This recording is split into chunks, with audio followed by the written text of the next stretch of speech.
কিরা কামাল, তোর সাথে কিরা? আপনাকে বিচারবো। বিটারবো? তুই বিয়ে করছিস কবে? এই 4-5 দিন হলো। এ কি গ্রামের মেয়ে না শহরের মেয়ে? শহরের মেয়ে।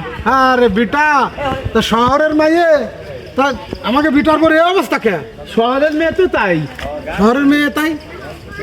তোর মা, তোর চাচি, তোর গোষ্ঠীর যে মই মুরব্বী আছে এখনো তো তারা পর্দা ছাড়া বাড়িতে পারে না। আরে আদিম যুগের কথা বাদ দেন তো, এখন হলো ডিজিটাল যুগ। শহরের মেয়ে একটু এলোমেলো থাকেই।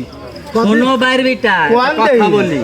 তুমি ভালো মানুষ, মাথায় টুপি, তোমার বউ যদি এইভাবে চলাফেরা করে তাহলে এই সমাজে আমাদের মান সম্মান থাকে? আমাকে মতো চলবার দেন। আমার বউটা যদি এভাবে ঘোরাঘুরি না করি, চলে গেলে কি আপনি এনে দেবেন না যাইয়া? সবাই না, কিছু ছড়াইয়া কিছু লোক তোমার দাঁত খুলে লাগবে। সবাই না, আমি তো সবার কথা তুমি বলি। শহরের তো বিয়ে আনছো বলে আমাকে এই গ্রামে তোমার যেরকম খুশি সেরকম চলতে পারবে না। যদি আমাকে মতো আমাকে মান সম্মান নিয়ে চলতে হয়, বাড়ি যে বউরে পর্দা সহকারে যেভাবে চালান যায় সেভাবে চলবি। তারপরে যদি আমার বউ না থাকে, আর আচ্ছা, ঠিক এ আছে। বাইর বেটা, কি কয়? এইটা বলো। এই না, শোনো কি কইছে, শুনছো তো? এ বাইর বেটা, ওই পান খাবার গায়ে দিয়ে তারপরে বিরিয়ানি উঠলো থিও না।